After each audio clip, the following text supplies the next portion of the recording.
Domingo passado a gente conversou sobre essa questão de testes na nossa vida, né? E nós não gostamos de testes, né?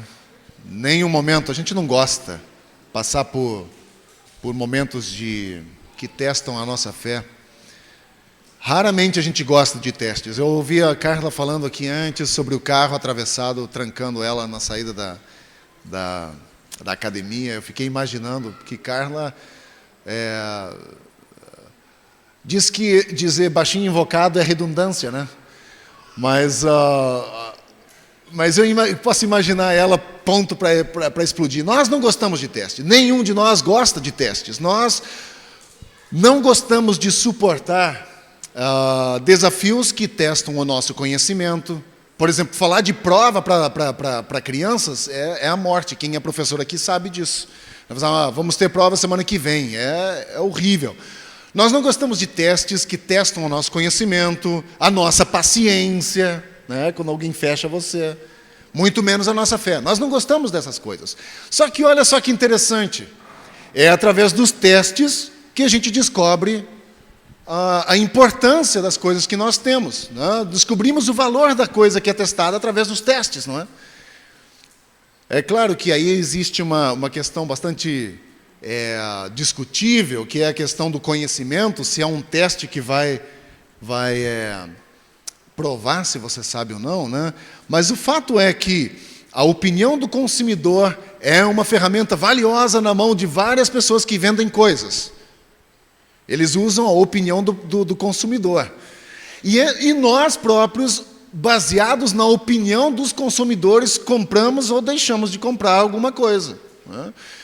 Se eu vou comprar um carro, eu antes pergunto sobre esse carro para diversas pessoas que têm um ou já conhecem alguém que tem, não é verdade? Eu fiz isso quando fui comprar meu carro, e provavelmente você fez isso também. Então você quer saber o que você está comprando. E é baseado na opinião dos outros. Então os outros fizeram o teste, avaliaram. E nós temos na nossa vida cristã momentos em que passamos por teste, onde nossa fé ela é provada para se descobrir o valor da fé que nós temos. Mas que é agradável, isso não é mesmo. Isso eu posso garantir para você. Todos nós passamos por testes, a cada dia. Estou falando da questão de fé agora, espiritual. Todos nós passamos por testes. Como nós reagimos quando nós estamos no meio do teste? Nem sempre a gente tem uma segunda chance, né, de reagir da forma correta. Tem um amigo que disse que a gente raramente vai ter uma segunda chance de causar uma primeira boa impressão, né? Raramente a gente vai ter uma segunda chance, porque a primeira impressão é que fica, né? Então, quando nós nos encontramos em momentos assim, então nós precisamos, como cristãos, determinar ou perceber quais são os nossos pontos fracos e fortes quando somos levados, então, à prova. Domingo passado a gente falou sobre os 4 homens, Daniel, Sadraque, Mesaque e Abednego, que tiveram os nomes trocados. E hoje eu quero, junto com você, pensar sobre a ideia de quando nós estamos no momento de pressão, momento quente. Nos anos 80 e início dos anos 90, tinha uma série, não era série, mas eram vários filmes que era... como é que é aquele policial negro que era de Beverly Hills? Como é que é o nome daquele filme? Beverly Hills Cop. Como é que é em português aquilo? Tira da Pesada, esse mesmo. Lembra que tinha uma música que cantava, que dizia assim, The heat is on? Então, significa literalmente, a pressão está aumentando. A pressão está aumentando. E quando nós nos encontramos mais ou menos na pressão do momento, quando a pressão começa a aumentar, e você pensa, ups, cara, a coisa está ficando feia. Então, como nós reagimos? Vamos falar sobre isso essa manhã. Como reagimos quando a pressão aumenta? Deixa eu fazer uma recapitulação de domingo passado, rapidamente. Em 605, pode passar esse, Bruno. Em 605, Nabucodonosor, então, sitiou Jerusalém e levou um bocado de gente para a Babilônia, né? Ele deportou várias pessoas para lá. Entre esse grupo de pessoas, estava Sadraque, Mesaque, Abednego e Daniel também. Eles foram levados, treinados para estarem aptos a servirem no reino da Babilônia. Daniel interpretou o sonho de Nabucodonosor, mais ou menos em 604. Nabucodonosor reconheceu o Deus de Daniel e o torna governador da Babilônia. E a pedido de Daniel, Sadraque, Mesaque e Abednego também se tornaram os administradores do reino da Babilônia. Então, para você ter uma ideia, esses homens tiveram um momento bastante difícil no início e depois se tornaram governadores. Mas, se você acha que o problema deles terminou, a gente está enganado. É só o início do problema deles. E é o que eu sei que está difícil ali de vocês verem, né, por causa da claridade, mas não tem problema não. Vamos tentar assim mesmo, se caso vocês não entenderem, a gente para e começa tudo de novo. Tá bom assim? Duvido que alguém vá falar não entendi, né? Mas tudo bem. O que me chama a atenção nesse texto é o seguinte: quando Nabucodonosor tem um sonho, Daniel interpreta o sonho dele sobre ouro, bronze, ferro. Lembra aquela parte da estátua que tinha vários tipos de metal? Daniel interpreta aquele sonho e o Nabucodonosor diz: olha, o Deus de vocês é tremendo, não tem Deus como o de vocês. Só que no capítulo 3, o que Nabucodonosor faz? Ele constrói uma estátua, provavelmente baseado no sonho. Ele diz: gostei daquele sonho, sabe o que eu vou fazer? Eu vou transformar em realidade. Vou construir aquele sonho, porque Daniel disse: olha, a cabeça de ouro daquela estátua simboliza o teu reino. É um reino grande, bom, puro. Ele diz: vou construir uma estátua toda de ouro, tá, para simbolizar o meu reino. E tem mais: quem não se ajoelhar diante dessa estátua vai para o fogo. E agora estão lá aqueles 3 homens, 4, na verdade, com Daniel, passando esse momento. O primeiro princípio desse texto, se você tem sua Bíblia aí, abre aí Daniel capítulo 3.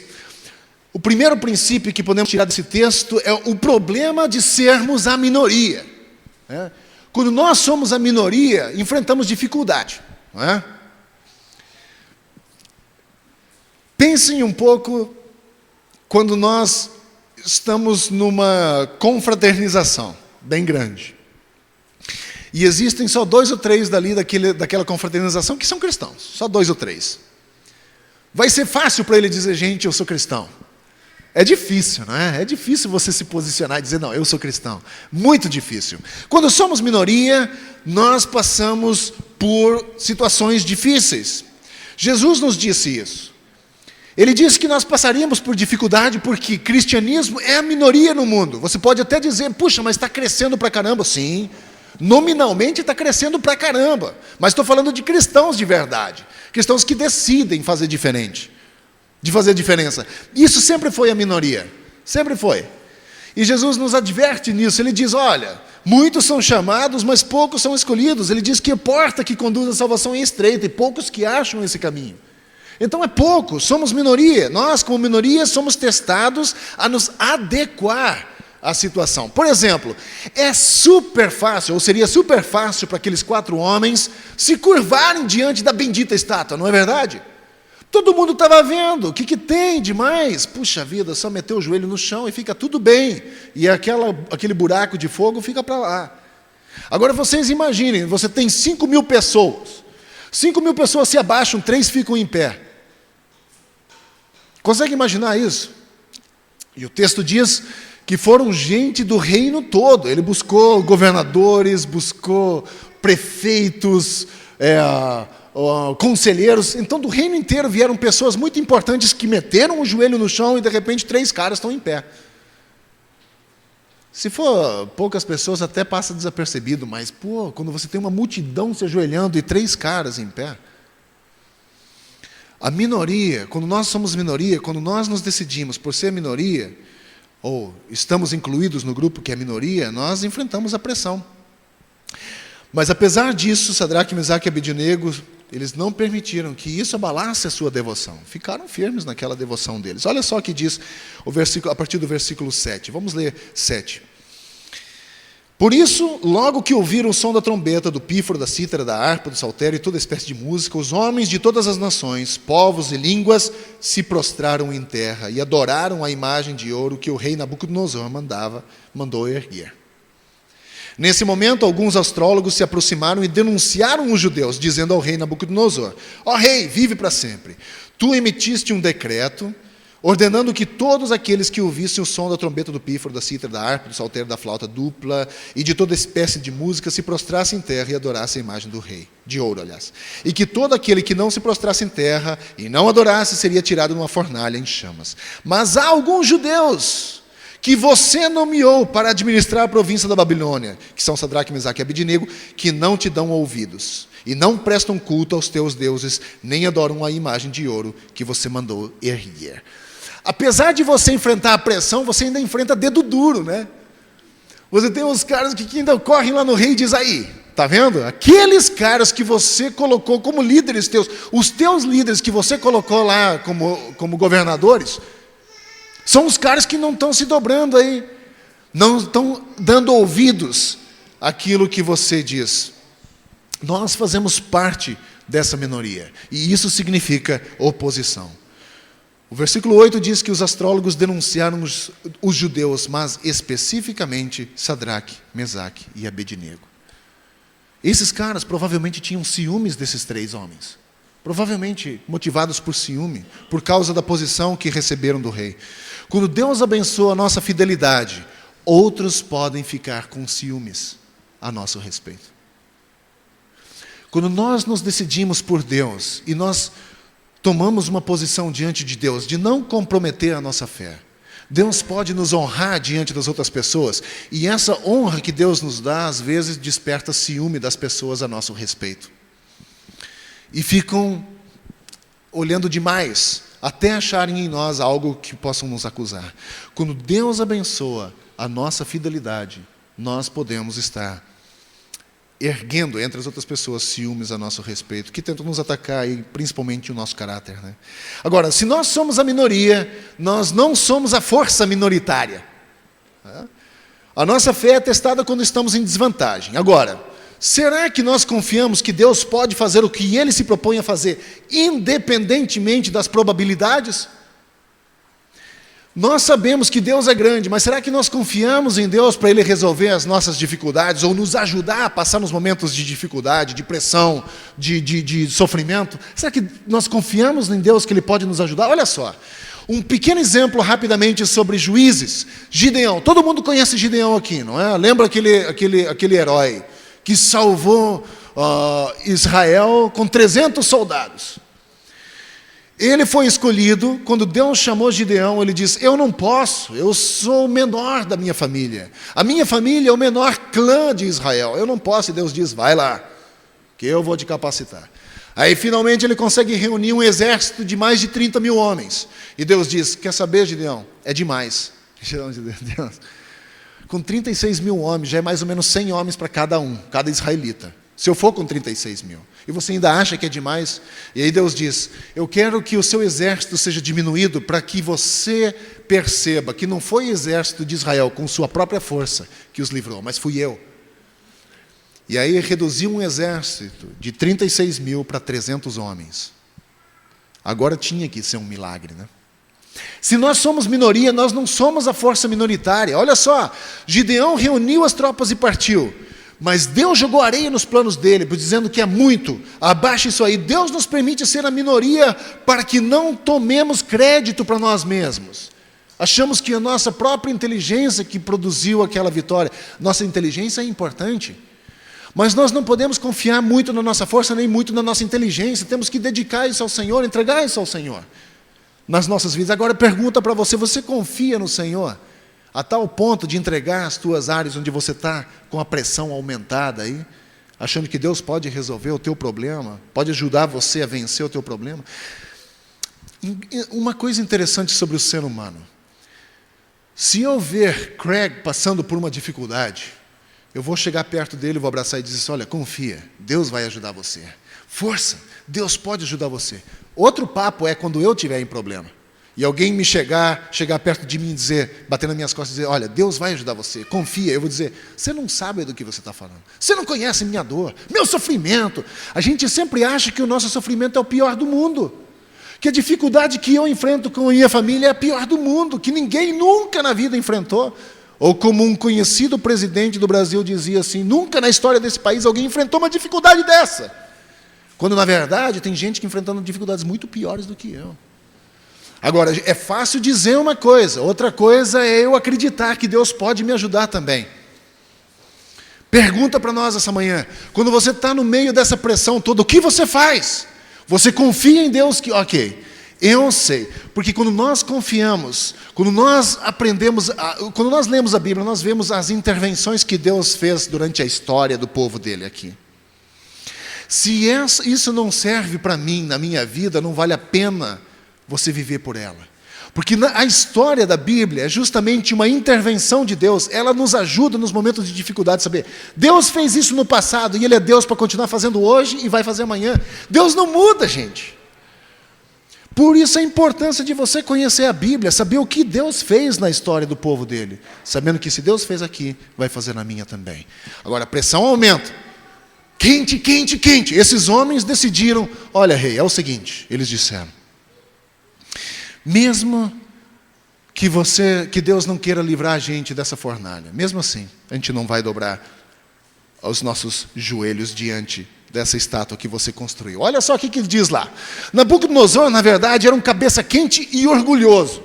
Conhece uma pessoa cabeça quente e orgulhosa? Você conhece uma pessoa assim? Pois é, esse alguém era esse tal de Nabucodonosor. Sabe, o cara era orgulhoso, ele queria que o reino dele fosse o maior do mundo, e ficou tão cabeça quente, que decidiu jogar aqueles 3 homens na fornalha. Né? Receberam tratamento de realeza e depois se voltaram contra ele. Aí, basicamente, essa era a ideia que Nabucodonosor tinha. Ele diz, olha só, eu fiz vocês governadores do meu império, e é assim que vocês me pagam? A gratidão é essa gratidão que vocês me dão de não se abaixar diante de uma estátua? É assim que vocês pagam a minha bondade? Imagino ele dizendo isso para aqueles homens. Alguma vez você já teve que lidar com uma pessoa que explodiu toda vez que ele não conseguiu o que queria? Você já teve que lidar com uma pessoa assim? Cara, é horrível. Sabe? E não tem argumento que consiga demover a pessoa da ideia dela. Porque ela não consegue, ela está tão fixa naquela ideia e fica maluca, e você tenta lidar com essa pessoa, porque essa pessoa é cabeça quente, né? Quantas vezes precisamos pacificar algumas pessoas porque não queremos que elas fiquem chateadas com a gente? Você já passou por isso também? De ter que conduzir uma pessoa para que ela não fique chateadinha com você? Várias vezes, né? Quando somos tentados por ter que lidar com cabeça quente, nós precisamos manter nossas convicções. Nabucodonosor deu-lhes mais uma chance. Versículo 15 diz assim: pois agora, quando vocês ouvirem o som da trombeta, do pífaro, da cítara, da harpa, do saltério, das flautas duplas e de toda espécie de música, se vocês se dispuserem a prostrar-se em terra e adorar a imagem que eu fiz, será melhor para vocês. Mas se não adorarem, serão imediatamente atirados numa fornalha em chamas. E que Deus poderá livrá-los da minha mão, diz ele. Agora o bicho pega. Diz, olha só, segunda chance para vocês. Eu vou mandar tocar de novo. E se prostrem, é melhor para vocês. Agora, se vocês não se prostrarem, vocês vão para o fogo. E aí eu quero ver se o Deus de vocês vai livrar vocês. O que você faria? Eu fiquei pensando essa semana. Eu acho que nós viraríamos atletas maratonistas, saímos correndo que nem uns loucos, não é? Quem quer encarar uma fornalha de fogo, né? Quem quer? Mas a pressão foi aumentando quando Sadraque, Mesaque e Abednego, diante de Nabucodonosor, negaram-se a obedecer aquele comando. Talvez eles poderiam ter até se comprometido com ele, dizer, bom, eu vou me prostrar por fora, mas por dentro eu não me prostro. Igual a história daquela criança, né? Que ficou em pé no banco traseiro do carro e o pai dirigindo, o pai diz, senta. Ele diz, não vou sentar. Ele diz, senta agora, senão eu vou te espancar. Aí ele sentou. E ele pensou assim, por fora eu estou sentado, mas por dentro eu estou em pé. E às vezes a gente tem essa mesma posição. Às vezes, quer saber, por fora eu estou ajoelhado, mas por dentro não me ajoelho. Grande coisa. Tá? Estamos comprometendo aos poucos. Eles não se comprometeram. Ou quantas vezes a gente é levado a comprometer a nossa fé pensando na graça de Deus, dizendo assim, quer saber? É melhor, nesse momento aqui, é melhor para mim, eu vou me ajoelhar, depois eu peço perdão e fica tudo bem. Não? Ou não vou incomodar a Deus, né? Também. Quando enfrentamos a tentação do comprometimento da nossa fé, como nós agimos? O que eu faço? Quando eu estou diante de uma situação que pode comprometer a nossa fé. E aí vem gelado. Se nós de um lado tínhamos um homem cabeça quente, que era quente, um cabeça quente mesmo, por outro lado nós tínhamos frio. Sadraque, Mesaque e Abednego estavam extremamente frios, extremamente tranquilos. Apesar do temperamento de Nabucodonosor, Sadraque, Mesaque e Abednego mantiveram o temperamento deles. Provérbios 14:16 diz assim, o sábio é cauteloso e evita o mal, mas o tolo é impetuoso e irresponsável. Nabucodonosor era um tolo e irresponsável, cabeça quente. Mas Sadraque, Mesaque e Abednego mantiveram a calma e foram sábios. Eles responderam com firmeza, diz, olha só, com firmeza, mas com respeito. Eles mantiveram respeito, responderam com confiança e não com arrogância. É importante lembrar que quando alguém nos prova, precisamos responder com respeito. Não achar que nós somos o último biscoito do pacote, só porque amamos a Deus. Isso não nos faz melhor do que ninguém. Olha só, Eclesiastes 9:17 diz, as palavras dos sábios devem ser ouvidas com mais atenção do que os gritos de quem domina sobre os tolos. Gritar não resolve. Não adianta gritar. E a gente que é casado, a gente sabe muito bem, né? Que o grito entre marido e esposa não resolve nada. Só piora a situação. Só piora. Grito não resolve. Nunca resolveu e não vai resolver agora. Versículo 18 de Daniel 3 diz, não vamos recuar. Mesmo que Deus não nos salve, diz o texto no versículo 18. Mas se Ele não nos livrar, disseram eles, saiba, ó rei, que não prestaremos culto aos teus deuses, nem adoraremos a imagem de ouro que mandaste erguer. Versículo 19. Nabucodonosor ficou tão furioso que seu semblante mudou. Consegue imaginar isso? O semblante dele mudou. Deu ordens para que a fornalha fosse aquecida 7 vezes mais.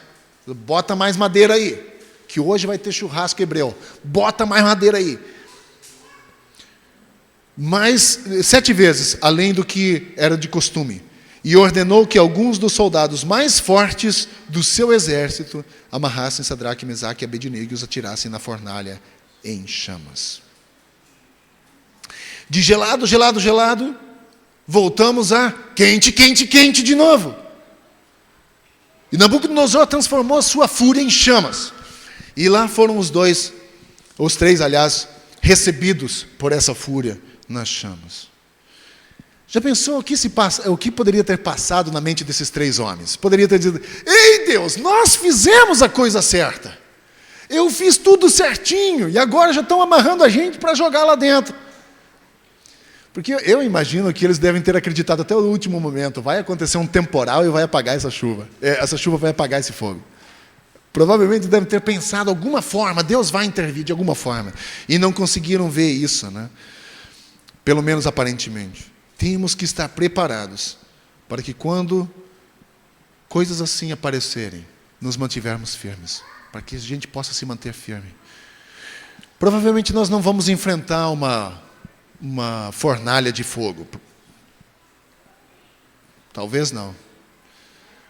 Talvez. Pode ser. Mas a probabilidade de termos alguém jogando alguém numa fornalha de fogo aqui no Brasil é baixa. Mas pode acontecer, a gente nunca sabe.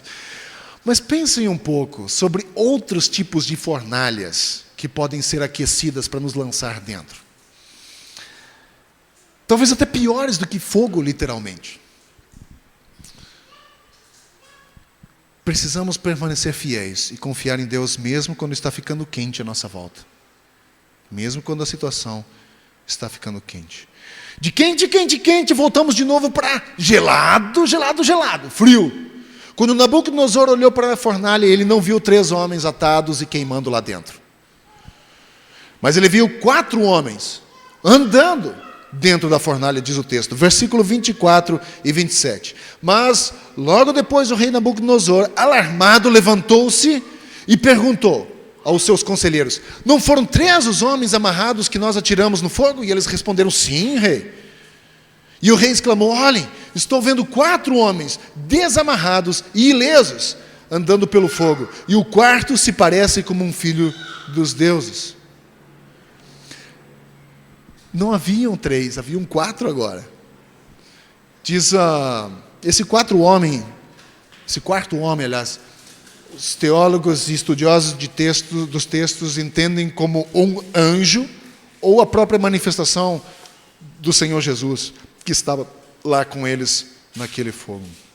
Esse quarto homem fez com que esses homens caminhassem na fornalha sem sentir os efeitos do fogo. Se não fosse esse quarto homem, eles teriam sido queimados. E quando enfrentamos os nossos testes de fogo, podemos ter certeza de que Deus está conosco. Essa é a diferença. Olha só o que Isaías 43, 1 e 2 diz: não tema, pois eu o resgatei. Eu o chamei pelo nome, você é meu. Quando você atravessar as águas, eu estarei contigo. Quando você atravessar os rios, eles não o cobrirão. Quando você andar através do fogo, não se queimará, e as chamas não o deixarão em brasa. O que ele está dizendo aqui? Ele diz: seja o que for que você está enfrentando, seja o que for, eu vou estar contigo. Se for problema tão sério a ponto de parecer fogo, está difícil, a pressão está alta, esse problema não deixará nem cheiro em você. Estou contigo. Por onde você tiver que atravessar, rios tempestuosos, ondas gigantes, eu conduzirei você. Você é meu. É o texto bíblico dizendo para o povo de Deus: eu sou contigo. Hoje Deus está com o seu povo através do Espírito Santo. Ele é o nosso consolador, ajudador, consolador e guia. Precisamos confiar no Espírito Santo para nos manter frios quando nós atravessamos aquela fornalha quente da vida. Manter frios. Esses homens saíram ilesos, diz o versículo 27. Esse milagre foi uma espantosa demonstração do poder de Deus. O fogo não produziu efeitos nocivos no corpo deles. A única coisa que queimou foram as cordas que os prendiam. A única coisa que queimou. Deixa eu fazer uma aplicação rapidamente aqui. Tem momentos da nossa vida em que nós estamos presos a alguma coisa. E quando nós passamos por provações na vida, por fogo de provação na nossa vida, às vezes as coisas que nos prendem queimam e nos libertam. Por isso a importância de testes e provas na nossa vida, porque às vezes nós temos coisas que nos amarram. E quando nós passamos por teste, esses testes queimam essas amarras. E no meio dos testes e sofrimento, você conhece libertação. Já ouviu isso? Quem não gostaria de sentir libertação do peso em que enfrenta essa manhã? Quem não gostaria? Eu acredito que todos nós aqui, nesse lugar, temos pelo menos uma coisa com a qual nós lutamos. E a gente coleciona mais derrotas do que vitórias. Isso é fato, somos humanos. E seres humanos têm essas particularidades. Quem não gostaria de estar liberto dessas amarras? A boa notícia é, sim, é possível. Talvez a má notícia seja, talvez essa libertação aconteça só através de fogo, de testes, de provas, difíceis às vezes, onde você olha e diz: acho que não vou aguentar. Mas quando nós saímos dos testes e das provas, sabe o que acontece? Acho que você já passou, volta um pouco. Deus é louvado. Nabucodonosor reconheceu a fé extrema dos 3. E essa fé dos três, fez com que eles confiassem a própria vida ao Senhor. Mesmo estando em cativeiro, em uma terra estrangeira, onde outros deuses eram o ponto principal, eles não renunciaram à sua fé. Eles foram fiéis, mesmo a despeito das condições, pois nenhum outro Deus é capaz de livrar alguém dessa maneira, disse Nabucodonosor. Nenhum Deus é capaz de livrar dessa maneira. Deixa eu dizer um negócio para você. Ninguém vai livrar você das amarras e das situações da tua vida se não for Deus. Ninguém. Porque não existe ninguém que possa livrar dessa maneira. Ninguém que possa resolver a situação em que você está enfrentando nessa manhã. Ninguém pode livrar dessa maneira se não for Deus. Mesmo Nabucodonosor, um homem que não honrava Deus, reconheceu isso. Ele disse, impossível. Nenhum Deus pode livrar dessa maneira. Nenhum Deus pode livrar dessa maneira. Lembra disso. Quando você passar pelo fogo da provação, da dificuldade, pense nisso. Nenhum Deus pode livrar, a não ser o próprio Deus. Nenhum outro Deus, como esse Deus. Nabucodonosor reconheceu o poder de Deus que salva. Quando nós somos resgatados, quando nós somos libertados, quando nós somos restaurados, isso fornece uma oportunidade para que outros possam ser resgatados também. Quando pessoas olham para a nossa vida e nos conheceram, eles veem o processo de cura e de transformação na nossa vida. Isso é um testemunho silencioso, muito mais que palavras. No versículo 30 a gente percebe a recompensa. Por causa da fé inabalável em Deus, Nabucodonosor os promoveu mais uma vez. Como você tem experimentado a recompensa de Deus por ter ficado firme na fé? Eu acho que todos nós temos a experiência de um dia ter se posicionado diante de Deus e Deus nos honrou pelo fato de termos posicionado. Como você age com as bênçãos que Deus te dá? Que bênçãos você já experimentou em dar um passo de fé? Que tipo de bênçãos você já experimentou? Essas bênçãos nos fortalecem para o próximo passo. E conforme nós caminhamos, nós vamos amadurecendo, nós vamos sendo fortalecidos. Se áreas onde nós éramos fracos antes, quando nós vencemos elas, nós passamos de estágio, que nem um videogame. Nós sabemos exatamente os caminhos para passar aquela fase. Quero aplicar essa manhã para a nossa vida durante essa semana. E eu quero encorajar você a tirar forças da fé de Sadraque, Mesaque e Abednego para a sua vida. Tire forças desse exemplo. Nós podemos enfrentar os nossos adversários, as nossas dificuldades, os nossos problemas com confiança em Deus. Podemos, cabeça erguida e confiança em Deus. Podemos enfrentar isso. Somos consolados em saber que Deus está ali. Acabei de ler o texto de Isaías. Eu estou com você. Eu o chamei pelo nome. Você é meu. Somos consolados por esse texto. Mas quando nós nos depararmos com testes, nós podemos fazer aquilo que Tiago 1, 2, 4 diz. Meus irmãos, considerem motivo de grande alegria o fato de vocês passarem por provações. Ele deve ter ficado maluco. Você pode pensar, como é que um homem fala uma bobagem dessa? Alegria em passar por provações. Mas pensa no que eu disse antes. Às vezes nós somos libertos por causa das provações. Ele diz, considerem grande alegria o fato de passarem por diversas provações. Pois vocês sabem que a prova da sua fé produz perseverança. E a perseverança deve ter ação completa, a fim de que vocês sejam maduros e íntegros, sem lhes faltar coisa alguma. Tem um cantor que eu gosto muito, o Rich Mullins, ele diz o seguinte, numa das músicas dele, diz, você pode encontrar o Senhor no forno, muito tempo antes de encontrá-lo no céu. É no meio das nossas provações que a gente encontra Deus, que a gente conhece quem Deus é de fato. E aí a gente pode dizer que nem Nabucodonosor disse, nenhum Deus pode livrar como esse Deus. Nenhum Deus como esse Deus. Palavra para você essa manhã. Não tenha medo de testes. Não tenha medo de provações. Não tenha. Receba-os quando chegarem. Receba. Porque pela perseverança nos testes, nós nos tornamos cada vez mais maduros, íntegros, sem nos faltar coisa alguma. Que Deus abençoe você. Minha oração para você essa manhã, para cada um de nós, é que nós possamos entender que a nossa vida aqui na terra não é um mar de rosas. Deus nunca nos prometeu isso. Se alguma igreja, algum pastor um dia diz, a partir do momento em que você entrega a tua vida a Cristo, tua vida vai mudar para 100% melhor, deixa eu te dar uma má notícia, não é assim. A Bíblia não nos ensina isso. A Bíblia não nos promete isso. Pelo contrário, o próprio Jesus diz, no mundo vocês vão passar por aflições. Porém, a continuação ele diz, tem de bom ânimo, eu já venci. Sejam animados, tenha esperança. Animem-se no Senhor, esperem em mim. Eu já venci.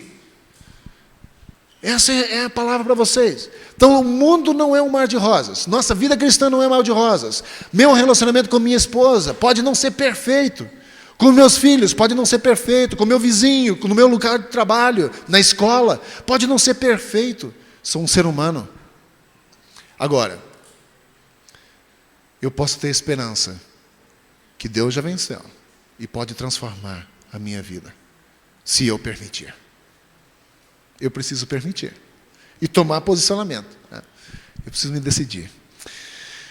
Hoje é um dia dos pais. Né? Sou pai há quase 7 anos agora. Então, eu nunca aprendi tanto de Deus como desde o dia em que fui pai. Eu conhecia Deus de 7 anos de faculdade, mas não porque eu fui burrinho, né? Mas é porque levou mais tempo. Geralmente é 4 anos, o meu levou 7. Mas acontece. Né? Algumas pessoas precisam de mais tempo. Só isso, mas não são mais burras. Mas quando eu fui pai, eu percebi o que nós somos para Deus. Imagina o teu filho. Você dá um presente para o seu filho, ou vai no supermercado, não precisa nem ser presente. Ele pede cereal. Aí você dá o cereal para o seu filho. Aí ele continua andando com você. De repente ele vê uma outra coisa que agrada aos olhos dele. Aí aquilo que você já deu para ele já não faz mais sentido. Já diz, pai, eu quero isso também. Não, isso não. Pô, você nunca me dá nada. Mas eu acabei de dar o cereal para ele. Às vezes nós agimos com Deus da mesma forma, sabe? Nós ficamos pedindo para Deus, Deus, eu quero isso. Aí Deus nos dá.